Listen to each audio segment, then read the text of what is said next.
he was welcomed to the House by Anceann Comhairle, the Speaker of the Dáil, Mr. Patrick Hogan, TD.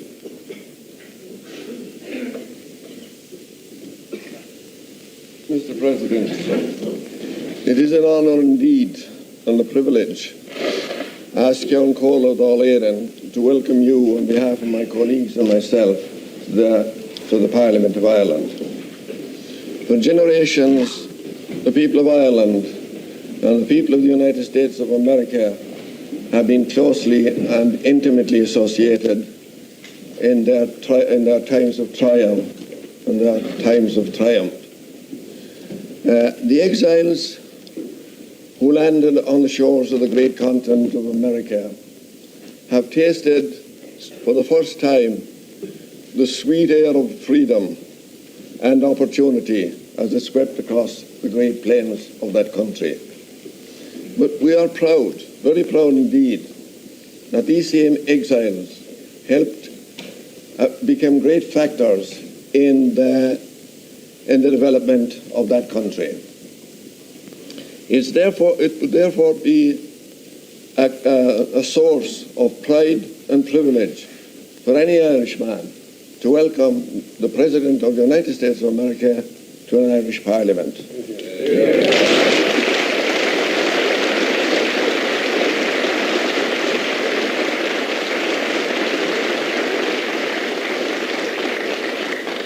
But, Mr. President, this is not an ordinary occasion. Your great personality elevates it far above that level. When the people of Ireland share with the citizen who's first citizen of the United States of America in blood, in name, and in tradition, the occasion becomes enhanced and is almost inestimable.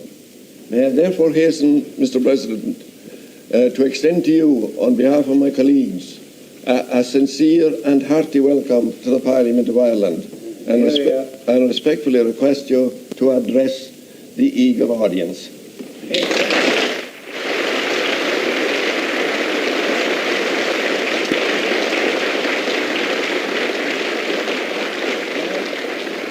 John Fitzgerald Kennedy, uppdrag stat inte Amerika.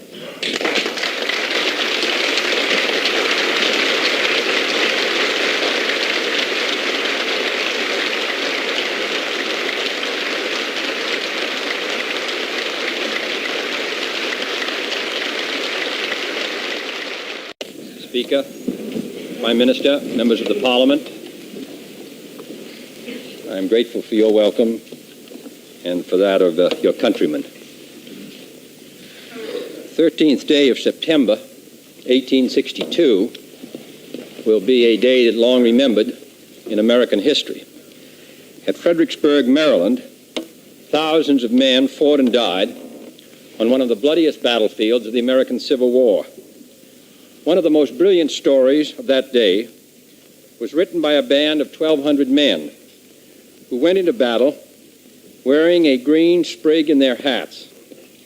They bore a proud heritage and a special courage given to those who had long fought for the cause of freedom. I am referring, of course, to the Irish Brigade.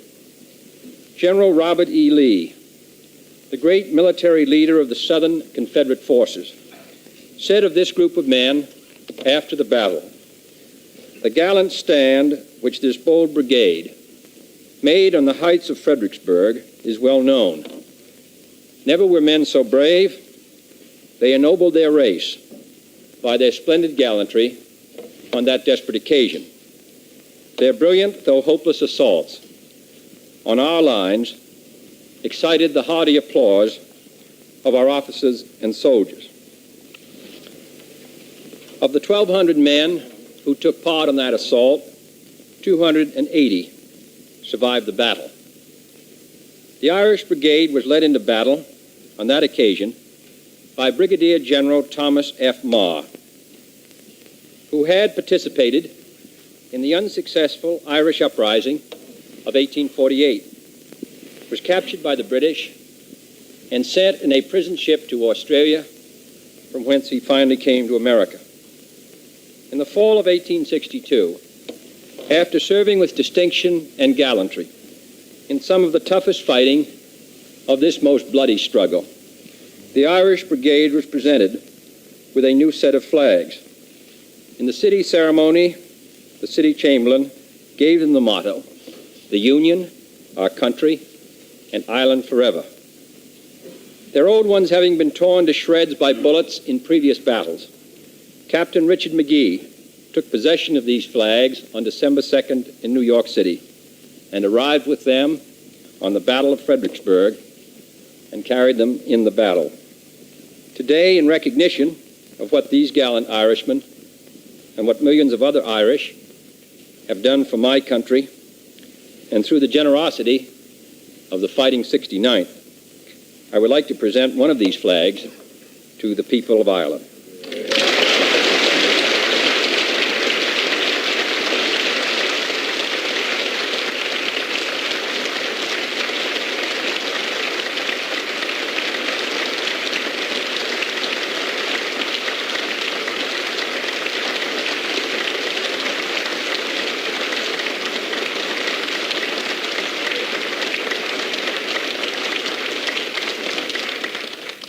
As you can see, gentlemen, the battle honors of the brigade includes Fredericksburg, Chancellorsville, Yorktown, Fair Oaks, Gaines Hill, Allen's Farm, Savage's Station, White Oak Bridge, Glendale, Malvern Hills, Gettysburg, Bristow Station. I am deeply honored to be your guest in the free parliament of a free Ireland. If this nation had achieved its present political and economic stature a century or so ago, my great-grandfather might never have left New Ross, and I might, if fortunate, be sitting down there with you.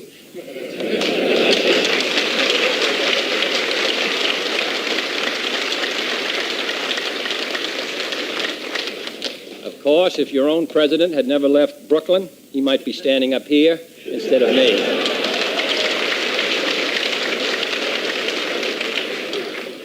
I am proud to be the first American president to visit Ireland during his term of office, proud to be addressing this distinguished assembly, and proud of the welcome that you have given me. My presence and your welcome, however, only symbolize the many and the enduring links which have bound the Irish and the Americans since the earliest days. Benjamin Franklin, the envoy of the American Revolution, who was also born in Boston, was received by the Irish Parliament in 1772. It was neither independent nor free from discrimination at the time. But Franklin reported its members, and I quote him, are disposed to be friends of America. By joining our interest with theirs, he said, a more equitable treatment might be obtained for both of our nations. Our interests have been joined ever since.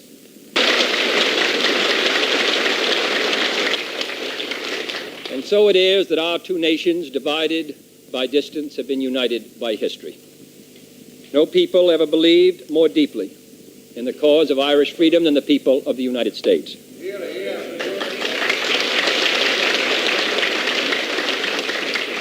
And no country contributed more to building my own than your sons and daughters. They came to our shores in a mixture of hope and agony, and I would not underrate the difficulties of their course once they arrived in the United States.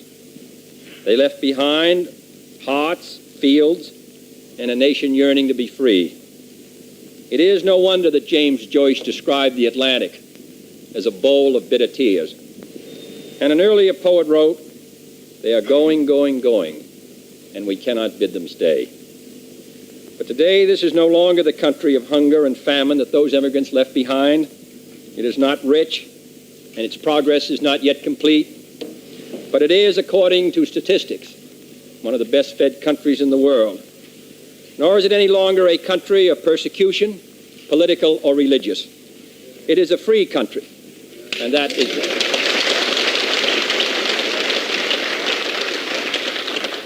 is why any American feels at home.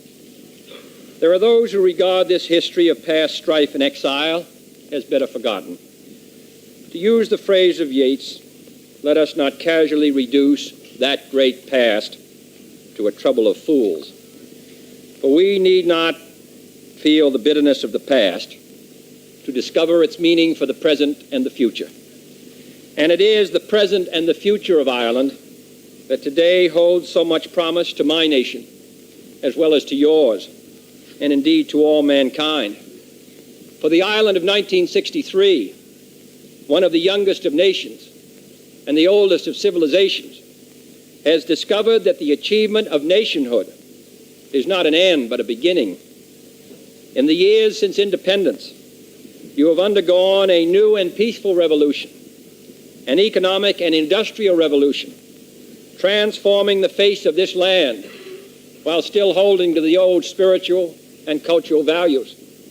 You have modernized your economy, harnessed your rivers, diversified your industry, liberalized your trade, electrified your farms, accelerated your rate of growth, and improved the living standard of your people. The other nations of the world, in whom Ireland has long invested her people and her children, are now investing their capital as well as their vacations here in Ireland. This revolution is not yet over, nor will it be, I am sure, until a fully modern Irish economy fully shares in world prosperity. But prosperity is not enough.